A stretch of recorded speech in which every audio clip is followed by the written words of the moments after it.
السلام علیکم دوستانو، زه زعفران صادقي یو ځل بیا ستاسو خدمت کې له یوې نوې ویډیو سره. دوستانو غوښتنه یې کړې ده چې په ډیجیټل میګر یا ملټي میټر باندې زموږ سره نه خلاصېږي، که د دې په باره کې معلومات راکړئ نو ډېر به ښه وي. نو دوستانو نن د ملټي میټر په باره کې معلومات درکوم. دا څنګه کار کوي، په دې باندې شمسي ولټ، واټ، امپیر څنګه معلومیږي، د یونیټ ولټیج څنګه پرې معلومیږي. په دې کې نور ډېر شیان دي چې د سړي سر باندې خلاص. که چېرته ستاسو په دې ملټي میټر باندې سر خلاصي او په دې ډیجیټل میګر مې سر خلاصي، نو تاسو په خپله کولی شئ چې ډېر کارونه په خپله ترسره کړئ او ضرورت نه وي چې کوم استاد ته ورسئ. نو دوستان نن د دې په باره کې معلومات درکوم. ویډیو مه تېروئ، ویډیو سکیپ کوئ مه، ویډیو تر پایه وګورئ چې په ویډیو مې سر خلاص شي. ورځو د ویډیو په طرف. نو دوستانو دغه ډیجیټل میګر ده، دوه دانې لاینونه لري او دوه دانې بټنونه لري. یو ښي لاس ته یو چپ لاس ته. د ښي لاس بټن چې ده د سکرین لپاره رڼا ورکوي، ګروپ ورته لګېدلی. دوستانو دا یوه دانه بیټرۍ ده، 1.5 ولټ ده، 1.5 تاسو ته ښکارېږي په سکرین باندې. 1.5 ولټ ده او دې برق اوس ګورو چې دا ډي سي برق موږ ته څو په میګر کې ښودل کېږي، 1.5.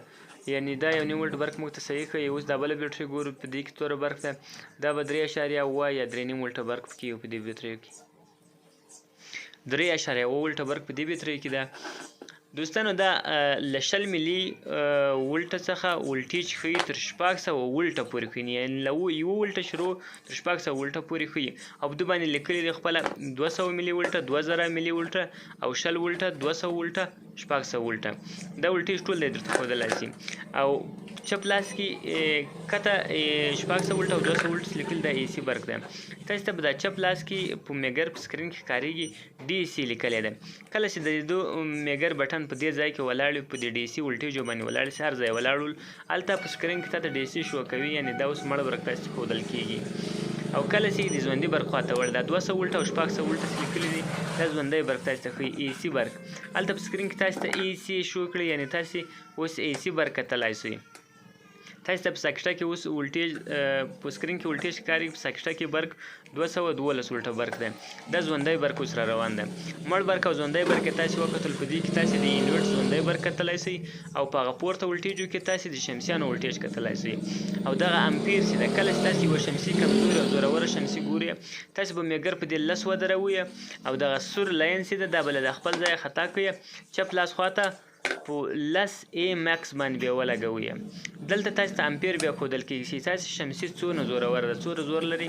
په دې ځای کې که تاسو شمسي 2.5 واټ شمسیان وي، هغه به 9 یا 10 پورې امپیر لري. تر هغو چې ضعیفه وي بیا کمزورې دي. د غوره کار چې کول ډېر صحیح ده.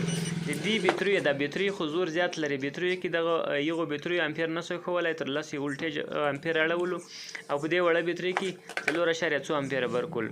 نو دوستانو تاسو که چېرته 1.5 واټه شمسي ګورئ، د هغې ولټیج به 2100 تر 1200 پورې شاوخوا وي او امپیر به یې 8 اوه و نیم داسې رقم ته وي.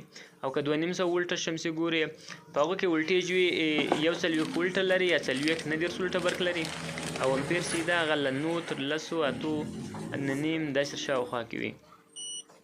دا پر ځای تاسو ته ښکارېږي، دا په هومز باندې چک کېږي. دې ته رزسټر ویلی شو، رزسټین ویلی شو، مقاومت ویلی شو، ریزنس ویلی شو، په څوره نومونو یې خلک یادوي. نو دا پر ځای په دې ځای کې چک کېږي، دا په هومز باندې ورته ولاړ ده او په هومز باندې چک کېږي. او کله چې دغه د تاسو ته ښکارېږي دا 2 علامې ورته کړې دي.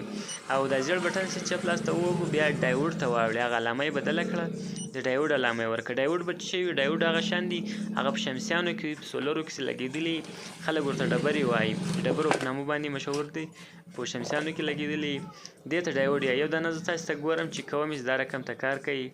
کله چې راسته ولګوئ دا رقم ته نمبر شو کوي، دا رقم ته نمبر ښیي درته، او کله چې چپه ولګوئ نو کار نه کوي. نو په دې ځای کې دا ډایوډ کتل کېږي. او دغه پورته ځای چې دا ټول هومز پې چک کېږي، دا علامه چې دا د هوم علامه ده. نو په دې ځای کې ټول دا شیان چک کېږي.